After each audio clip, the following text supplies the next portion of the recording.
In mid-2023, the biggest billionaires in tech flew to a convention center in Taiwan. Mark Zuckerberg, Sam Altman, and Elon Musk were all trying to get a meeting with a guy in a black leather jacket. The public thinks the AI boom is about software and algorithms. The reality is that ChatGPT, Grok, and Gemini are just dead code without a massive supply of high-grade graphics chips. Right now, one company controls 95% of that market, Nvidia. The man running it is Jensen Huang. 30 years ago, he was a broke college graduate, cleaning toilets and washing dishes at a Denny's in San Jose. Today, he runs one of the biggest corporate empires. This is the story of how a guy outmaneuvered the entire tech industry to become the secret king of the world. It was 1993. Jensen was 30 years old, working a standard engineering job at LSI Logic.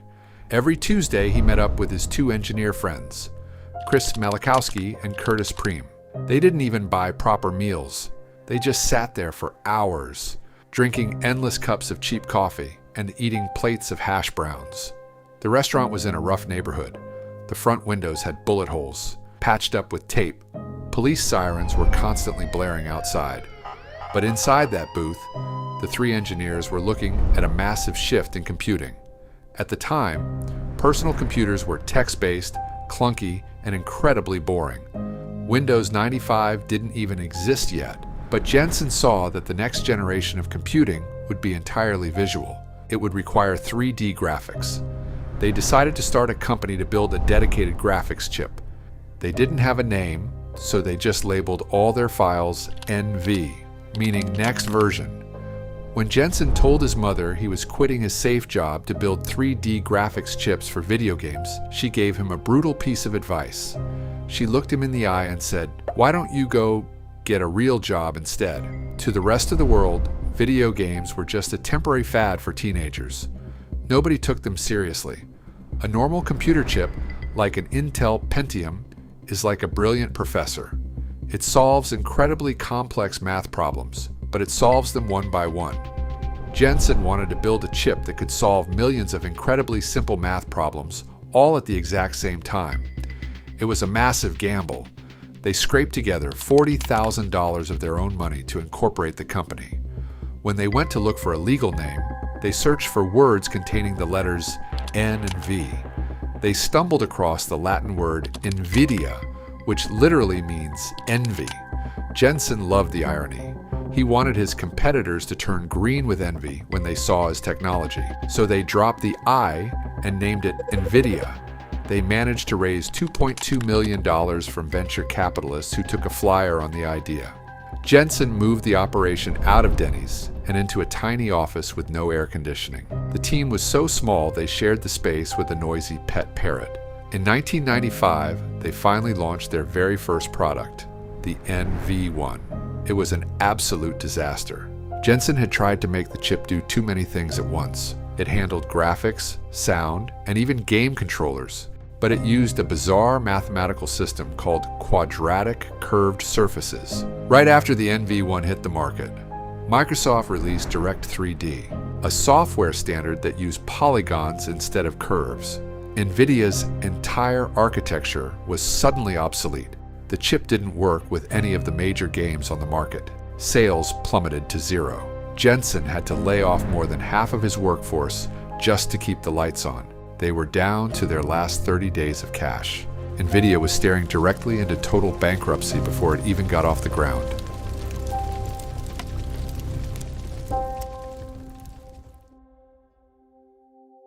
Nvidia was down to its last month of runway, and Jensen Huang needed a miracle. He gathered his remaining engineers in a room and threw out the entire blueprint. They put everything on one final bet, the Riva 128. If this chip failed, the company was finished. But when the Riva 128 hit the market in late 1997, it was a massive relief. It was 4 times faster than any other graphics chip available. Within 4 months, Nvidia sold 1 million units. The cash saved the company, but Jensen wasn't satisfied yet. He wanted to dominate. In 1999, Nvidia released the GeForce 256. Jensen didn't just call it a graphics card, he coined a brand new term for the industry, the GPU, Graphic Processing Unit. Nvidia went public, the stock surged, and by the early 2000s, they had successfully crushed almost all of their early rivals. Gamers around the world were obsessed with Nvidia. But Jensen realized that the massive power they built for rendering video game worlds could be used for something much bigger than moving pixels on a screen. In 2006, Jensen made an incredibly risky decision that almost destroyed the company a second time. He launched CUDA. CUDA was a software platform that allowed anyone like scientists, researchers, academics to use Nvidia's gaming chips to perform massive, heavy-duty mathematical calculations. Building CUDA was brutally expensive. It required thousands of engineering hours and added massive physical complexity to every single chip Nvidia manufactured. Every chip had to carry the extra hardware for CUDA, which drove up production costs significantly. The problem was, nobody outside of a few university labs actually wanted it. For years, Nvidia was spending billions of dollars on CUDA. Nvidia's financial performance began to tank. Between 2007 and 2008, Nvidia's stock price collapsed by a staggering 80%. The experts declared that Nvidia had completely lost its way, alienating its core gaming audience to chase a market that didn't exist. But in 2012, a graduate student in Toronto would perform an experiment that would change everything. In 2012, a researcher named Alex Krzyzewski at the University of Toronto plugged two standard Nvidia GeForce gaming cards into a neural network he called AlexNet. He didn't use them to play video games. He used Jensen's CUDA software to train a neural network on over 1 million images.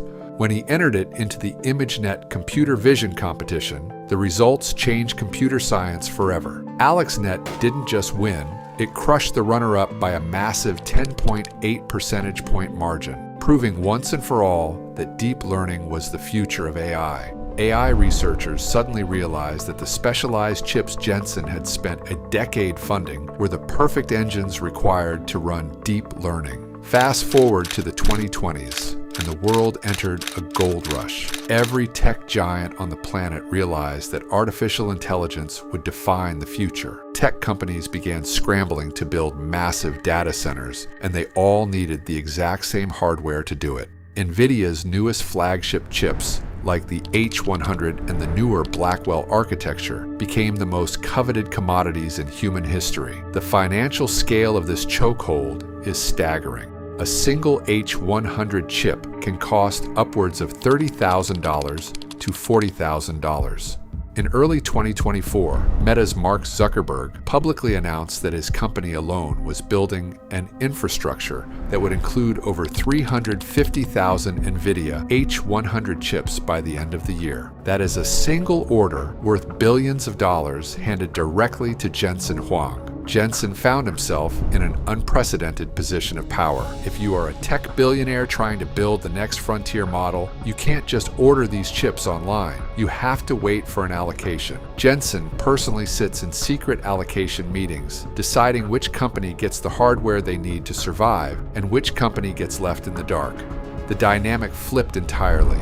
The very tech titans who used to dictate the rules to suppliers are now forced to play nice with Jensen. When Tesla was scrambling to expand its supercomputing clusters for self-driving AI, Elon Musk openly acknowledged on an earnings call that getting Nvidia hardware was harder than getting drugs. Nvidia's valuation went on an historic run, skyrocketing past Amazon, Alphabet, and Apple to hit a multi-trillion-dollar market cap, briefly making it the most valuable company in the world. And now, Jensen sits at the absolute peak of global tech power.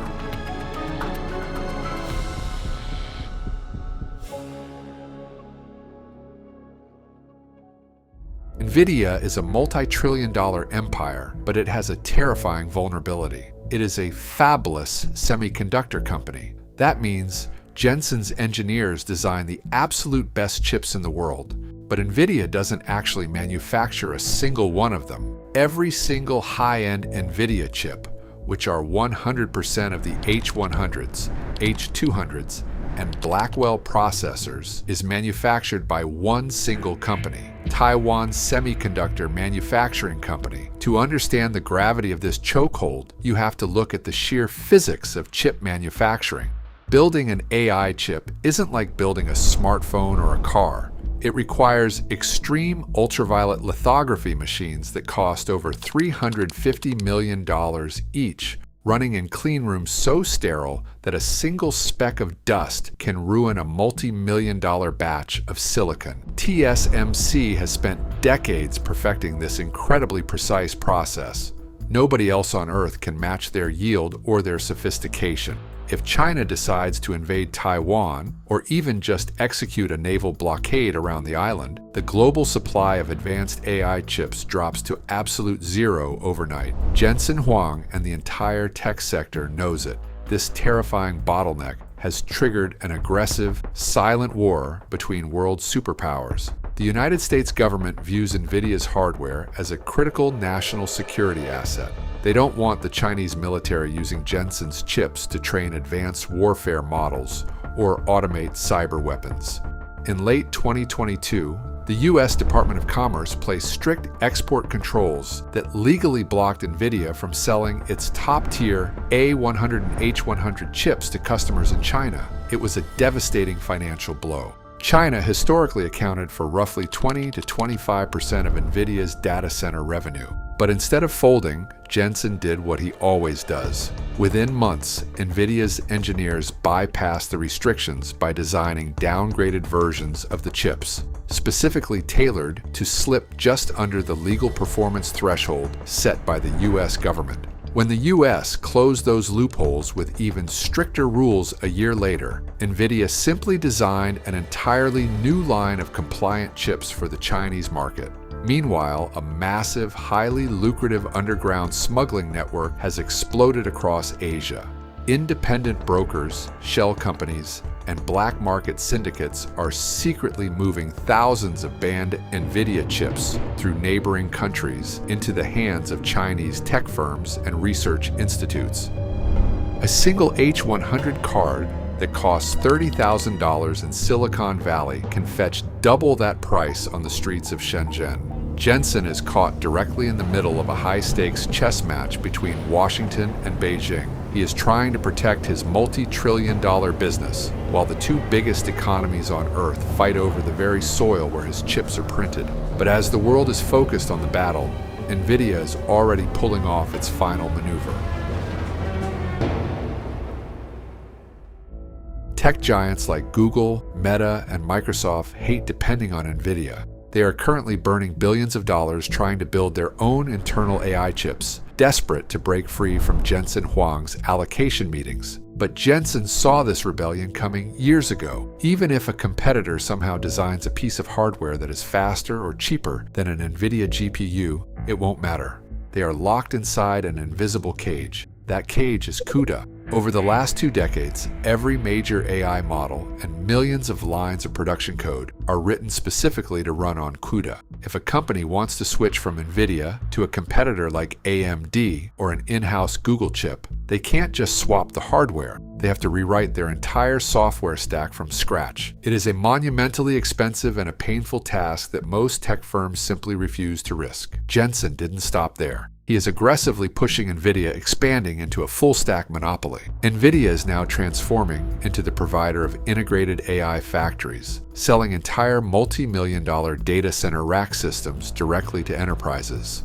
They are already deploying their next massive architectural leap, the Rubin platform.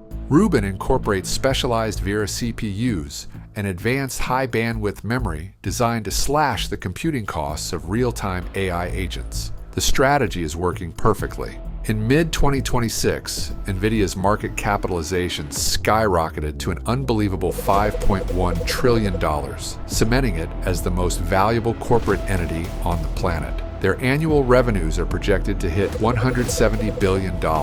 Jensen Huang took a bankrupt company born in a gritty Denny's booth and turned it into the sovereign infrastructure for the future of human intelligence. What do you think? Is Nvidia an untouchable monopoly, or will the tech giants find a way to break the chokehold? Let me know in the comments. And if you want more, Go watch my video on the messy history of OpenAI. You seriously don't want to miss it.